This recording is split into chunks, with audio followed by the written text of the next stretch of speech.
Hi, y'all. This is Kristen Chenoweth. Hi, I'm Gloria Stefan. This is Sarah Bareilles. Hi, I'm Patti LuPone. This is Lin-Manuel Miranda. You're listening to the Broadway Podcast Network.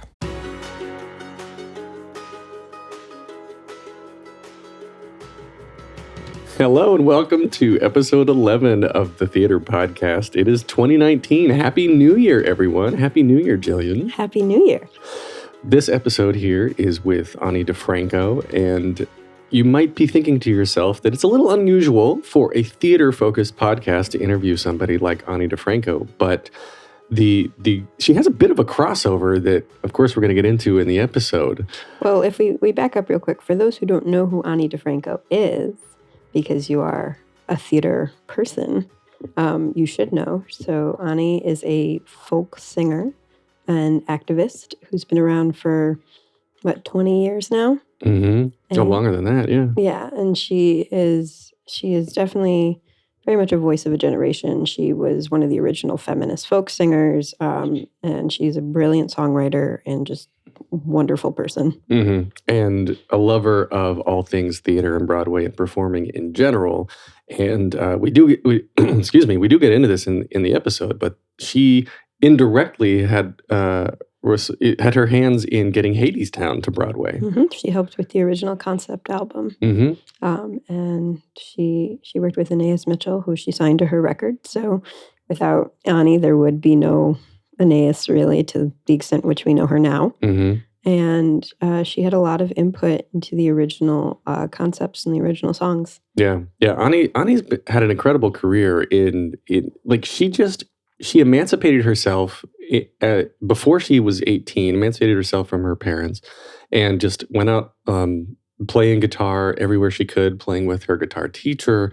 And amazingly enough, she just never fell into the same, I guess, pattern that most record labels want you to fall into. She was always just like, nope, I'm going to do it myself. And she talks about this a lot, about her passion. And she uses the word grit, which in the last couple of years has come around many times in many different references, but it all kind of means the same thing. It's just, if you're going to be uber successful, you need grit. Or a hell of a lot of luck, or a good combination of the two. But she's a self-made woman, self-made person, and always has done what she's wanted to do, stood up for what she believes in, supports those people who follow her. Follow her is not the right way. Who are of similar mindset, who just want to make the world a better place, and bring music for the sake of bringing music, and perform for the sake of performing. And she talks about a lot of that in that performance, whether it's a band, a solo singer, or a theater production, or whatever it is. Performing is all the same. It's bringing people together, bringing a crew together, bringing your cast together. It's bringing an audience together. So in one moment, everyone is experiencing the same thing. And that's art. It's the beauty of and I like all that. Of this. I like that a lot of what you said crosses over from music to theater to dance to everything. It's that passion and it's that drive, and that's that special thing that makes this need to create universal, and this feeling of bringing everyone together. Doesn't matter where you are. It's still this magical experience. I don't know. I got nothing else. I was going somewhere. I wonder where you're going with that. Nope. All right. Well, let's get into it here. Everybody, please connect with us online. Theater_podcast on Instagram and Twitter, Facebook.com/official theater podcast, or you can email us, let us know what you think, feedback@thetheaterpodcast.com. Please also rate and review us everywhere you find podcasts. Those are very important to keep us going. So please now enjoy this episode with Ani DiFranco. Here you go. 1, 2, 3. Welcome to the Theater Podcast, intimate personal conversations with theater's biggest talents. I'm your host, Alan Seals. This episode's guest is a little bit different from the normal type of guest that I have on the podcast, as even though you won't see her starring in a Broadway show right now, she's certainly no stranger to performing in front of thousands.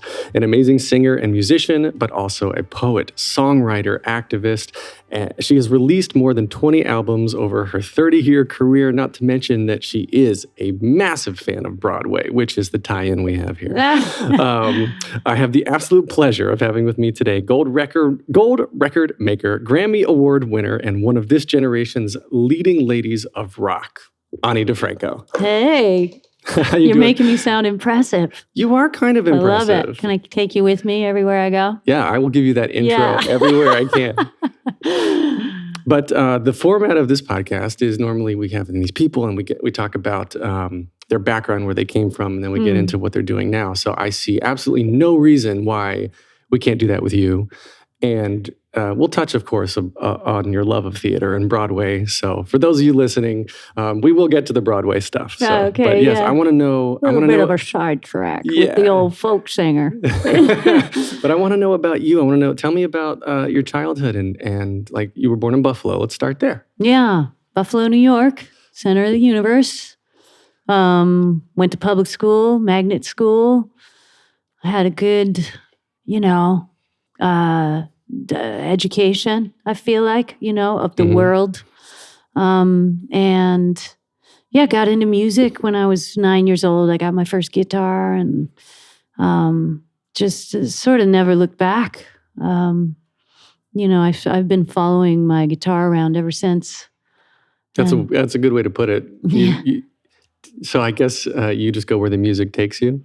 Yeah. I mean, I was just, this is an aside, but I'm on the board of a free music school in New Orleans now for about 10 years called The Roots of Music. And I was just at their annual benefit talking to all the kids that are in that program and just talking to them about how, the language of music, when you learn the language of music and maybe you learn the skill of playing an instrument, it can transform itself into a passport, and it can take you places you never dreamed of. That's the power of music, the universal language. So I didn't know that when I was a kid. I just was really drawn to it. And, thank goddess it's been my whole life. Well, going back to your childhood a second, I was reading online that you became emancipated from your parents at 15. What is that story?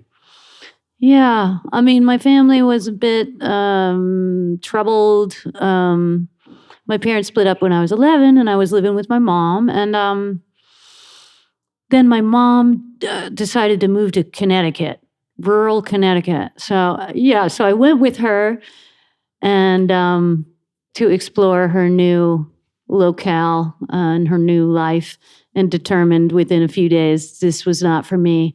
So this was when I was 15. So I just went back to Buffalo and I started renting a room in this lady's house. That just lasted a few months. Then that situation blew up. And I think, I spent my 16th birthday in the bus station, classic, just trying to fend in the adult world. And then I got an apartment, I got a job, I just got myself going. I finished high school when I was 16 and, I was playing music already. So I just... You were busking with your guitar teacher when you were 9. Yeah. And then following him around to his little gigs and bars and clubs and coffee houses. And so I continued on that path. I dabbled in college, but I just really sort of continued with the music. That's crazy. And your daughter Peta is sitting behind you right now. How old is she now? She's 11. 11. So yeah. Is she following in your footsteps here? In some ways, she's a beautiful singer. I mean, she, I was touring until I was 7 months pregnant. So she was in there absorbing music, pushing her feet against the guitar, like, get it away. I imagine this cacophony that she was experiencing. But she came out with perfect pitch, with an incredible sense of melody and harmony, more advanced than I, seriously. Wow. But on the other hand, we have led very different lives up till now. When I was 11, I was already kind of crazy free agent. And, right. She's more a child of the 21st century, much more close to home. Yeah. You always seem to be a little bit, everything I've read about you, you always seemed a little bit ahead of your, I guess, emotionally ahead of your physical age. You just kind of always, and I'm interpreting what I'm reading online, but you seem to always have this knack for just being like, nope, I will not compromise who I am. This is me. I will not change I am a very high integrity person. I will not compromise, I guess. I keep going back to that, but where did that part of you come from? Is that accurate? I think so. I think that's been maybe part of what has drawn people to my work, is that attitude, that stance. Where'd that come from? I mean, I guess, my parents, in a way, especially my mother. She's super independent lady. Just, I mean, she was 50 years old when she picked up and decided to move to Connecticut and start a new life. And, fearless, I guess is the word. And so I think she gifted me with that, just the fearlessness. And the rest was like, just making it up as I went along. Yeah, I guess, you were saying you went back to Buffalo, you went to Connecticut for a few days, and you're like, nope, not for me. And that is a special part of a very small, select group of people who can say, nope, I'm this young, but I know I have the wherewithal to say, I know where home is. I'm going to go back. And especially, like you were saying, you followed the music back. Did you go back to Buffalo for the music, for that scene that you already knew? Yeah, I kind of already had a thing going. I was 15. I was hosting the open mic at Nietzsche's. I was playing every Saturday night at the Essex Street Pub. I had a thing, I had a life, and I had a purpose. Yeah, I think I was, just sort of lucky to have had that very early on, a sense of what I wanted to do. I always knew what I wanted to do, strong convictions, and I was driven towards it. I've always had a hard time discerning people who are like, oh, I don't know. But I mean, that's also a very human condition too, and probably a beautiful one full of possibilities, to just keep yourself open to whatever path for much longer. But for me, it was always like, I want to do this. I just don't know why, but I just know I do. Yeah, and I guess that's very driven. In theater, they always say, if you can never see yourself doing something else, you should do that. Because it's such a hard business. It's not worth it unless you must be desperate. Indeed. So I thank you for sticking with it. Obviously, you've made quite a bit of a difference. And then your first album you released in 1990 under your own record label, right? Yeah. Which is Righteous Babe Records, which you founded when you were 19 in 1989, which I will give a quote here. A people-friendly, I guess this is your mission statement, right? A people-friendly, sub-corporate, woman-informed, queer, happy small business that puts music before rock stardom and ideology before profit. So why that? Why that? I mean, that was just sort of my ethos, that I had sort of solidified around me, and again, my purpose, and the whole being independent and staying independent. 1990, there was not a lot of precedent.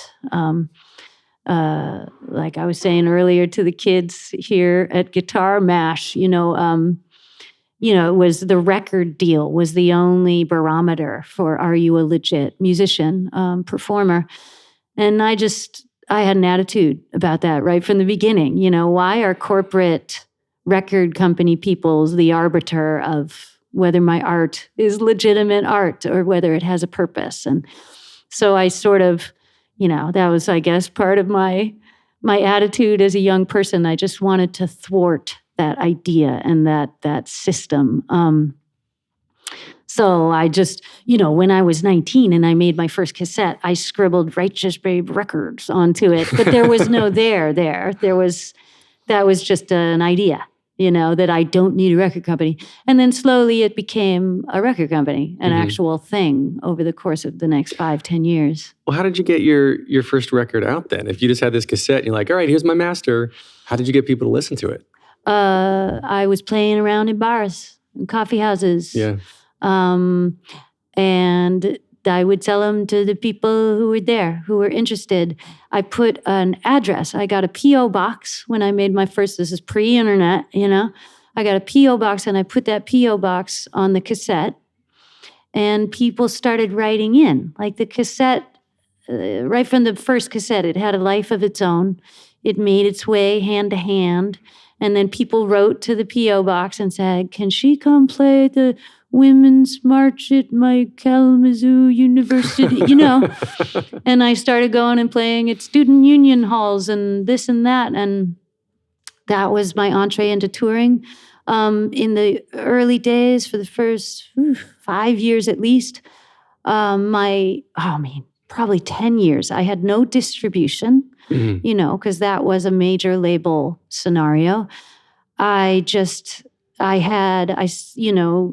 grew up in Buffalo, so I had, 10 tapes on consignment at this store and that store in Buffalo, and then Rochester, and then Cleveland, and then, and it's sort of slowly, organically built from there. I was probably going on 10 years into a, quote, career in music before an independent distribution company. I was, again, dead set against signing with a label. So when an independent distributor said enough people had walked into record stores asking for my records and nobody had them, and they would call these indies saying, do you have this obscure thing? And finally they called me. Wow. It took 10 years, but... What market did you find was holding onto your music the fastest? Was it like the Cleveland, everybody loved you in Cleveland, or everybody loved you? I guess Buffalo's where you're from. Well, New York, I moved to New York when I was 18, the city. So that was kind of probably the hub of my career for a long time. I would say, in general, other young women were my first audience. And then beyond that, second ring, just other young political radicals, male, female, whatever make and model, were the people who supported my art right from the beginning. And actually, before the national distributor, something that factored in pretty heavily there were these sort of newsprint black and white catalogs of women's music. Yes, that's right. Women's music. There used to, that's how old I am. I remember in record stores, okay, now remember what those are. In the back corner, there would be a section called women's music. And that's where I was racked in the beginning. And it was mostly dykes, feminists, all feminists. It's just like if there's a feminist singing, she goes back in the back corner. And so there were these women's music catalogs called Lady Slipper and Goldenrod. And they actually were the first national distribution of sorts for my cassettes and then CDs before they were actually distributed into stores legit. And so you've always done this out of artistic integrity, or you made your choices based on integrity and not what's going to bring you the most money. Because it sounds like you could have signed with a label a decade before you like we'll put in quote, right, made it successful. I did have offers. I had interests. I had lunches. I had free lunches and flirtations with record companies when I was young. And each time I was like, yeah, I think what I'm trying to do, this is not the right place. What were you trying to do? I was trying to make radical art. And I think hooking up with a big business, a profit-motivated business, I just always looked at, this sort of corporate music industry, the interests of corporations and the interests of art, I think, are fundamentally contradictory, So not that there's something evil about the music industry or anybody in it or, just that I had a sense that the interface that I was searching for through my art, with other people, with the connection that I was looking for. That was not the right way.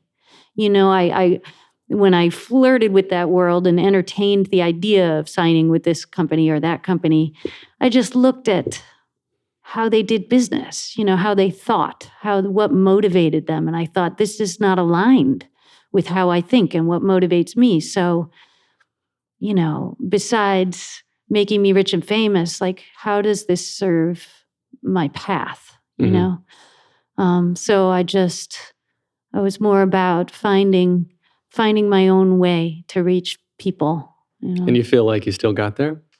Yeah. It took the longer road, but you still got there? Yep. It took a lot of patience, going to what you were asking about, like the early years of you're trying to have music be your job and feed yourself and pay your rent, and you have no distribution. And I started, people would write to the P.O. box and offer me gigs, and I'd get on a bus or a train and I'd go to that school or I'd go to that little club in the whatever town. And everyone that came to my shows said to me for 10 years, I can't get your records anywhere. Where can I get them? And I'm like, Lady Slipper, Goldenrod, these obscure feminist music catalogs that if you go to a women's bookstore, you can ask the chick at the counter if maybe they can special order a tape for you. It was an egg hunt. Yeah. So it was a lose-lose situation. I can't sell a record. Nobody can buy a record that I made. So it took a lot of patience. I had to remind myself every day, why am I doing it this way? What is my point? I would see other young people, for instance, young women, they'd be opening for me in this little hole in the wall. Then they'd sign a deal. Within a year, they'd be on the cover of Rolling Stone, and I'd be back at that hole in the wall. And I did that for 10 years, and I saw all these people whiz past me, on the industry track. Mm-hmm. And it was hard. But I'm so happy in the end, people look at me with jealousy now. Look at how strong and sort of stable your audience is, because it was built sort of slowly and organically. Mm-hmm. It's kind of a different foundation than I never had a hit song. I never had a hit video or something on the radio. So that kind of lightning fast stardom can also burn out as quickly. But for me, because it was such a long, slow building process, it's a very sturdy house. You've got lifetime fans now. Well, I hope. Yeah. I don't know. So far, so good. And your label, I feel like, I was reading up on that, and that's grown organically too. One of the things I was reading through the FAQs, and I found it very respectful or admirable, I guess, that you're like, can I just send you the demo? You're like, yeah, of course you can send us your demo, but we're not going to choose you based on your demo. Like, you got to go out there and hustle. Like, I'm paraphrasing, but you got to play your gigs. You got to build a name, and then we got to hear from you in addition to your demo. You got to work your butt off too, just like you did. And, I respect that you're looking for artists and bands coming up with as much grit, we'll use that word, right, as right. at what you had. And willingness to leave their house and go everywhere and play for everyone and talk to everyone and have every experience of performing, of being on stage. And, I think, that is the essence. Maybe that's a good tie-in for what your podcast is really about, because performing, that's the natural state of music. Music is not a commodity that comes in a plastic box or ones and zeros. It's a human interaction. Yeah. Performance in time and place, that's the natural state of music. It's a social act, and so I think, my deepest love and the people that I relate to and connect to are people who are performance-based, Yeah, you feel it. Like, you literally, you emotionally feel it. You can physically feel it. And that's why I agree. And when you go to these concerts and everyone's jumping up and down and like the bass, you have tens of people or hundreds or thousands, no matter how, or depending on how big your venue is, that are all for that moment in perfect, they're in sync. Yeah. they're all together. They're all Yeah. experiencing the same thing together. And I think, That's the healing yeah. moment of music. It's like connecting yourself to somebody else in a moment. That's really the empowering. And it brings thing. everyone together regardless of differences, Yeah. which is so much of what you stand for. Mhm. And I mean, that's you mentioned it earlier that we're here in City Winery. It's the 7th annual Urban Campfire. Mhm. So it's unique and immersive musical experience where artists break down the wall between stage and the house and invite the audience to play and sing with them. When I was coming in, everybody was wearing the guitar on their Hundreds back. of guitars down there. Yeah.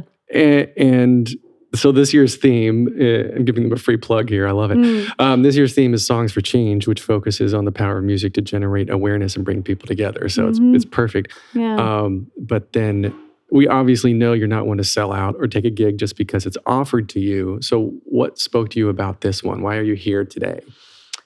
To just have the experience of, first of all, singing together, group singing, very healing, that's like, just ask Pete Seeger. That's the ultimate it's not even performers and people gawking at them in a moment, sharing a moment. It's everybody's making the music together. Mm-hmm. That's probably the most inherent state of music. And so this is an experience where not only are people singing along, but they're playing along. And it just seemed too unique. Who could pass that up? Yeah. Do a gig where everybody brings a guitar and plays with you. You should try that for one of your next concerts. I mean, we'll see how it goes down there. You should have the VIP section on the left and then the guitar playing section on the right. And then you could hand off the chorus to all your songs to the guitar playing section. That'd be great. I'm going to go back to your label for a second and talk about one particular artist that you've discovered, Anias Mitchell, right? Composer of Hadestown, which is currently playing in London, coming to Broadway, so a theater show. Yeah. How did you find Anias? I saw her play in a little bar in Buffalo, and I was like, "Ooh, yeah, she has a thing. She has a thing." And whenever I see a performer that I dig, that's just out there on the periphery doing their thing, once I had established my audience, I'm like, you want to come open for me, share the stage, just an excuse to hang out with people and enjoy their music. And so I brought her out on the road with me. And then that sort of developed into, I released a few of her records on Righteous Babe. She was searching for a outlet for her work. And then she came up with this Hadestown project and contacted me early on. I mean, I think she was on my label at the time. And I got behind it early on, and that sort of helped propel it. And it went from, a theater production in Vermont to an album that we realized with a bunch of different performers, Justin Vernon, Bon Iver, Greg Brown, who else is on that record? Me and Anias and all kinds of singers I'm forgetting. And then she just kept, talk about a young person with conviction and staying power. She's been working on this Hadestown show for a decade. Wow. Now she's still developing it. I think it's probably in its final stages now that it's going to be on stage in London and headed for Broadway.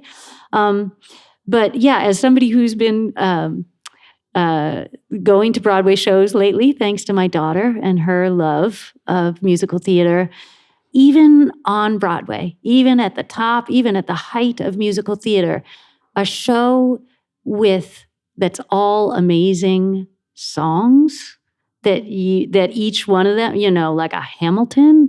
That's rare. That is rare. I think Hadestown is going to blow people away. Yeah. Because the level of the songwriting and the music is as high as it can be. And are you producing it? You're behind it that way? These days, no. No? It's out of my hands. Yeah. I don't know if I'll be roped back in at some point, but yeah, Anias is just going for it. They had their East Village stint a few years ago, and she keeps developing it. And, she's got a lot of people on board now, so bless her. Have you ever thought about getting into the producing side, the theater world like that? I mean, I have been asked a few different things, like this Hadestown project. I was involved in that along the way. And definitely lately I have been thinking about that idea of, because I've written hundreds of songs and just made a lot of my own damn records, new writing challenges. I mean, something I did the last few years was write a book, that's coming out. And so that was different writing challenge. But yeah, recently the idea of writing a show that's not Ani D's songs about her life, but creating a context to compose music in and a storyline and writing around that could be an intriguing new sort of area to venture into. That's what I was kind of getting at. I was like, when are we going to see the Ani DiFranco musical? Yeah, right. And we've got the Cher show coming out, and then there's like jukebox musicals galore. Yeah. I think your life would make a pretty good musical at this point. Yeah. Well, people have brought that idea to me. I don't know about a musical based on me, but I'd love to, try writing not about me. Do you normally, I guess that's a good segue there. Your songwriting, is that normally about about you on the inside, or do you just write about things? Do you ever write about things that are completely just made up? Well, yes, exactly. It's what it is. It's both all the time. I try to write about what I know, so often that's what I experienced and what I saw and what I felt about it. But sometimes it's what the guy next to me experienced, or, there's a lot in everybody's life that is not exactly and only them and exactly what happened. So as a writer, I take all kinds of license. I make all kinds of shit up, but I try to keep it close to home, not speak for something or somebody so far outside of myself that I'm being presumptuous, But yeah, I would love to, I've been on the planet long enough now that I think I can, imagine and use the sort of writing skills that I've garnered along the way to apply them to a different kind of project, so that could be kind of fun. Well, I will go see it. I think there's a lot of people. Yes. 2 hands clapping. Yeah, just be me out in the Count audience. on you, man. So the Broadway community in general over the past several decades has become incredibly active and vocal, especially with the rise of the AIDS crisis in the 80s. Through various organizations, Broadway is always raising awareness for funds, and not just for AIDS research, but for other causes like March for Our Lives, and then women's health organizations, etc. Very and so, cool. So now with social media, the theater's reach is more vast than ever, and more people have the ability to get involved, both from a fan standpoint and from the artistic standpoint. And actually, our episode with Bonnie Milligan, she kind of touched on this. I asked her, because she's in Head Over Heels, right? Which is representation of plus size women and transgender and LGBTQ, and it's the spectrum. It's an amazing show. Go see it if you haven't. And she said that with a platform like this now, people are looking to her for all sorts of reasons, and for her, she feels like she's been given a gift that she is just wasting if she's not using it to speak truth, to speak to try to make people better. Is that why you got into the activism and the feminist movements and all that? What put you there? Well, I guess I started there, really. It's not like, oh, look, I have an audience and a platform. Let me use it. That was just always my bag, is sort of talking about these social dynamics. I mean, first observing them and experiencing them, and then trying to address it in song, in my art. All of these sort of power plays.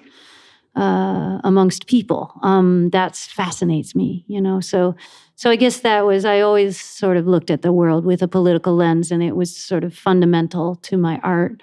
But yeah, people have asked me a lot along the way, do you feel a responsibility because you have a platform, blah, blah, blah. And I think, my answer has always been, it's not a responsibility. We all have that responsibility. If you're whatever you do, you have the equal responsibility to stand in your truth, to represent it, to respond to what's happening around you when it's not good, when it is good, support the good stuff and the good folks doing it, and push back, with all the bad stuff. And so, yeah, to me, it's like, no, I don't have any more responsibility than you do to be real and to try and make the world I want to live in. But I have an opportunity, it really, it's like, yeah, why, it is a gift. I think that's a good word, it's, we all share the responsibility, but some of us have the gift of having our voice be heard more widely. And so that's an opportunity. And, it can also become a burden for the people who go there. It's like once you do step out on a limb, then you experience all kinds of ramifications for that. A lot of support, a lot of people going, oh, thank goddess, thank you, and you've helped me so much. And exactly that's what I feel and experience too. But you get a lot of pushback, you get a lot of resistance. And not only that, but like on the flip side, you get a lot of expectation and pressure. Then suddenly you become known for representing something, some quote cause, some marginalized voice or experience. And then there comes an expectation, a pressure, and then you find out that pressure looks different coming from each individual. And to satisfy this person's idea of who you should be and what you should be doing would mean disappointing the person next to them. And the person, there's a lot of, I guess it's just being a public person, being a performer. There's a lot of people to answer to. And the more you say, the more there is to answer to, So but it's so worth it because all of those moments of affirmation, where somebody comes up to you crying and trembling and says, you saved their life, or that makes it all worth it, every moment.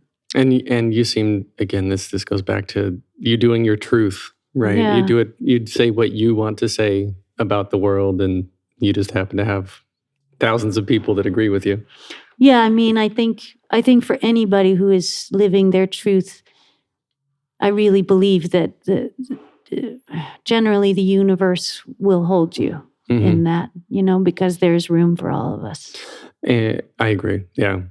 And then recently, with the rise of social media, with the internet getting as big and reaching every corner of the globe as it can, so far, there have been a lot of changes that have happened in terms of getting the word out about all of these causes. I guess what's probably the most significant influence of change for you so far? Like social media related? Yeah, or like the platform. If the platform's changed, so you don't have to go to rallies anymore, you can just make a video and put it on YouTube. Yeah, I've been resisting the change of, organic beings operating in time and space to life on a screen, and activism on a screen, and art on a screen, and human interaction on a screen. I'm kind of old school. So I'm pretty now based. And so I think that it's changed less for me just because I've been really intentional about that. But I don't really know how the young people of today and the people of the future will strike that balance. I'm as unsure of anybody else as what does collectivism mean? What does it do? You know, I have this sense that most of the real change that occurs happens when we leave our houses, you know, and we go and experience each other and we make a real new relationship happen. You know, I think that that's how we empower ourselves, is by connecting ourselves to other people. And then you're not alone anymore. Then you're not a voice in the wilderness. You're a part of something bigger and stronger. And therefore you are bigger and stronger. And I think that can't necessarily be done or exclusively be done on a screen. Yeah, and the social media, you know, it's interesting having been a performer before the advent of the internet, even really, let alone social media, and the sort of high velocity conversation of that. I feel like it's a bit constricting having been in the world as a performer before, and now every moment that you spend in public lives forever on YouTube. It's, again, the pressure of you have to stand behind every moment. The mistakes that you make, even the hairdo that day or what you were wearing, or, you know, it's like that becomes a very big choice. A very, you know, I think of the stunts I used to pull when I was young and playing in bars. And it was only happening right there, right then, you know, and it was only us. And it was an experience that we were having together. And if it was hot and sweaty, I'd take my shirt off, and so would everybody else. And now I would never do that. Yeah. Because that's means something very different in the age of the internet and social media than it did when we were just you know, in a specific time and place, and the freedom of that. You know, now everything has this weight, and you know, I think it's a real challenge for us to bring a much more organic human approach to this eternity of life online, where, you know, we have to learn to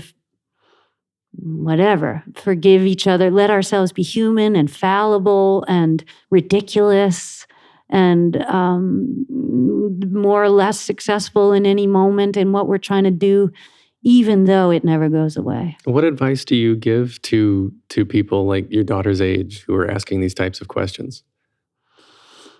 I mean, again, just keep turning away from the screen and looking at what's around you. Keep making friends with actual faces, you know, actual friends with actual faces. Yeah. You know, because that's, you know, when the grid goes down and the world goes dark and everything is suddenly gone, that's all that really means anything. Keep a wad of cash under your mattress and know your escape route. Yeah. Well, I mean, seriously, it's like I do, you know, with my kids, every summer we have a month of no screen. You know, because that was my life growing up. That was everybody's life in the 70s, you know, in the 80s. And I just want them to know that the world still exists, even if all those gizmos fell into the sea. Yeah, that's my challenge. I've got two boys, and my 2.5-year-old, like, he knows how to swipe through my phone and use the tablet and turn on the TV. And we went on a vacation. And it was a TV in a hotel room, and it's not on demand. We didn't have Netflix there. So they're like, "What is that, Daddy?" And I said, "That's a commercial." Yeah, I know. It's outrage. Outrage. No. I want Bolt back now. Now. And so, like, that's one of my big concerns is just, you know, this on-demand generation now worries me so much that they're just going to take everything for granted and then not know how to just survive as people.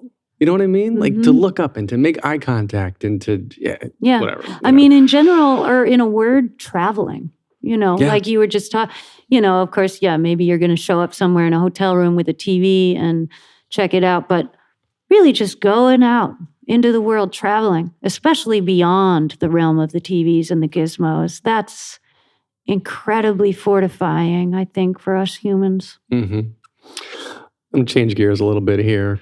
With everything that's swirling around with our current presidential administration, do you feel like overwhelmed or energized when it comes to taking more of a political stand on certain issues? Well, I mean, it's overwhelming, of course, how far we've slid. I'm not surprised at all. I'm not shocked at all. I feel like this is absolutely what I saw coming, what many people saw coming. And so here we are. As hard as it is, I try to take inspiration and look at, what is happening from the top down as the shadow side of what is really happening from the ground up. Mm-hmm. And I do in my heart believe that what we're experiencing in this time and place, in this culture, is an awakening. And that it's the pushback, it's the resistance of the good old boys, of the people who have had all the power for all of human history, to having to share it. So, it's an incredibly painful thing to watch. It's an incredibly destructive thing, this pushback in a lot of people's lives. But I hope that the lasting result of this political era will be a great and positive change for those of us that survive. Yeah. Yeah, everything all seems to be culminating at once. And I think the administration sort of ripped a Band-Aid off of what was already there and people just didn't want to talk about. So, just like some good therapy, right? Once you talk about it, you can deal with it. So I really hope, I agree with you that I think this is unfortunately sort of a necessity to get us where we need to go. Right. But yeah, so I feel the same way as you. I'm kind of overwhelmed, but a little bit excited to move past it and see what we're going to become. I mean, you can look at the last, the midterms elections and how many women are now holding public office as compared to the day before, November 6th. And it's very hopeful. Yeah, I agree. So we'll wrap up here soon, but I want to touch on something that you actually mentioned early on, that you have a book. Yeah. A book coming out on May 7th, Don't hate me. 2019. There's a lot of damn words in that book. Well, yeah. Books are supposed to have words. Hate to break it to you. I know. Talk about standing behind something forevermore. Well, you've done several poetry books, but now this is a memoir called No Walls and the Recurring Dream. What is this? What is it focusing on? Mostly it's sort of a coming of age story. I mean, I sort of went from childhood to about 2001, 9/11, to be specific, where I was in New York at the time. And so, yeah, it's sort of just about the making of The Righteous Babe, not the remake. Right. That's still happening. Yeah. So what do you hope, when people reading it, what do you hope they take away from it? Well, I try not to calculate that or even worry about that too much.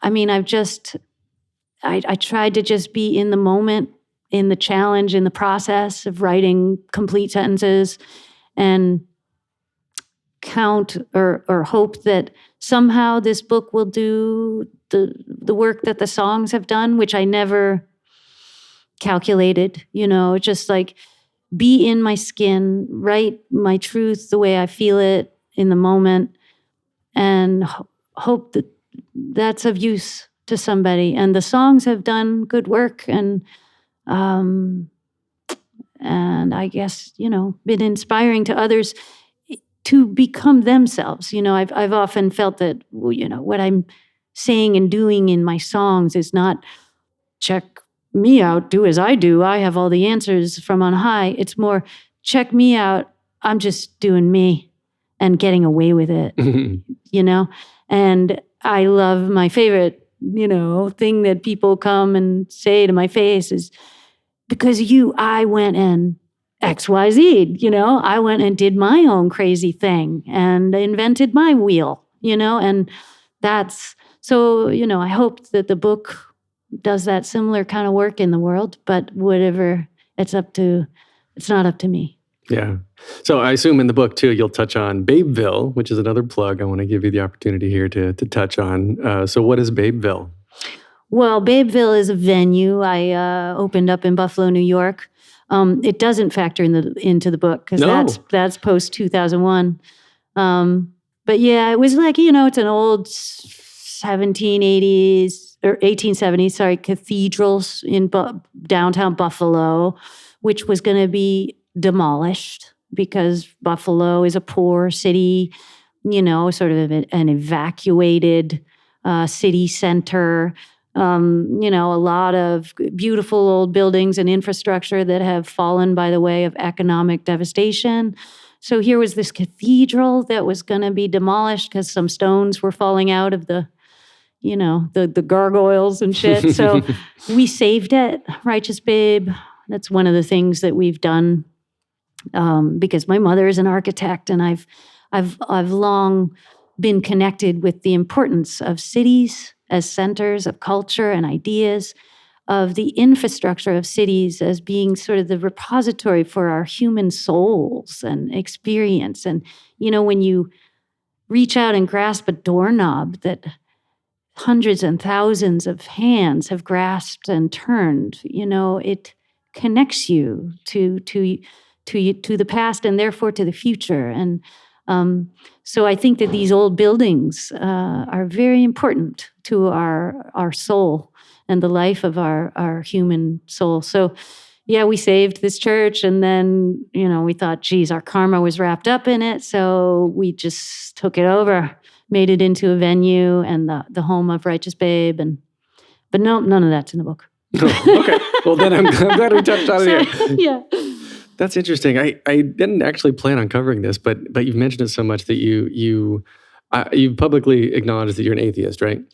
Yeah. Not religious. Yeah, not religious. Yeah. But you talk about connection and karma and being just what some, I guess, most would call spirituality. Sure. Are these two different things in your mind, or is it all just the same that some people have sort of categorized differently? Well, my very opinionated and particular perspective is that organized religion is organized patriarchy. So that's the foundation of patriarchy globally.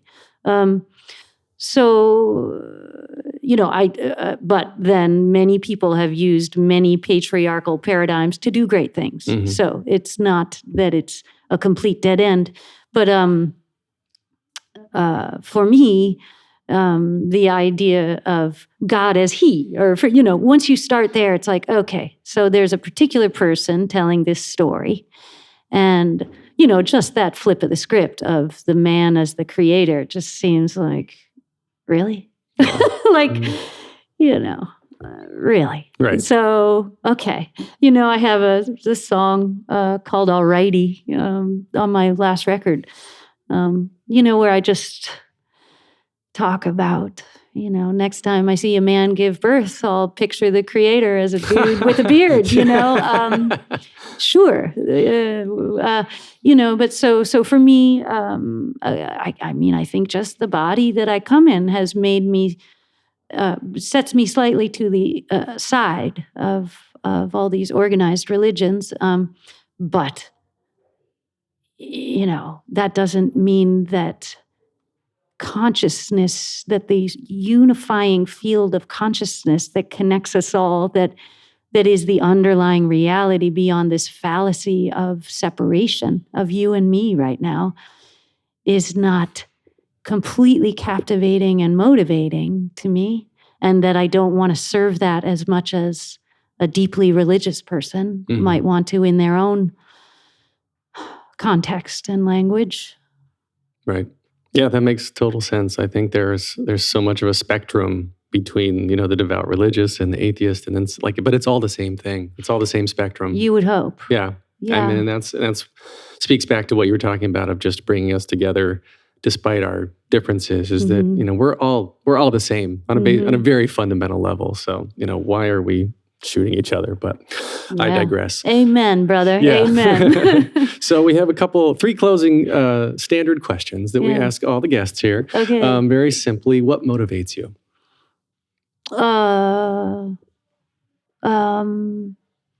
Just the feeling of solace and power that comes with connecting myself to somebody else. Beautiful. So I use art to do that. And what advice would you give to your younger self or younger people listening now, starting out down a similar path? What advice? Geez. I mean, I guess patience. Patience, my young child. I mean, I think I had a good dose of it, to sort of go the long road, but yet not. So many interviews along the way where the guy across the table was looking at me sideways going, basically justify yourself, right. And I had my hackles up and I was battling everyone. And it's like, why? Just accept that there is a world of resistance. Enjoy it. Enjoy the process of killing people with kindness and insisting on your humanity until they can't deny it any longer. Wonderful. And this last question for the standard Broadway guest, I would restrict to a Broadway show, but for you, what you can either be Broadway show or performance of any kind. But if you could only see one show for the rest of your life, but you can see it as many times as you want, what would you see? Well, Hamilton. I mean, I feel like it's already happened because my daughter got so into the soundtrack that I listened to it every day for years. I know every song by heart. And the amazing thing that I know from experience is it doesn't get old. That's the level of writing going on in that music. So, having already been there for the rest of my life on a desert island with the Hamilton soundtrack, it's pretty good times. Or just marooned with Lin-Manuel and he just recites the whole show. That would for do fine. I just love him already. Well, so you most certainly don't do media engagements that you don't want to do. So sincerely, thank you for giving me this interview today. It means a lot. Sincere pleasure. Thank you. And for everybody listening, you can find Ani online, either righteousbabe.com and AniDiFranco.com, Facebook.com/RBR Records, on Twitter @righteous_babes and @Ani DiFranco, on Instagram, Righteous Babe and Ani DiFranco, and on YouTube youtube.com/RighteousBabeRex, RECS. And of course, you can find more of me at theater_podcast on Instagram and Twitter, facebook.com/officialtheaterpodcast. You can listen and subscribe via thetheaterpodcast.com. Everywhere you find your podcast, please give an honest review. I want to read them. This is produced by Jillian Hockman. And of course, a big thank you to our friends Jukebox the Ghost for the lovely intro and outro music that you are hearing underneath you being played right now. Everybody have a lovely day. Ani, thank you so much for this. Again, it's been wonderful. Thank you. Take a deep breath, make the world a little colorful.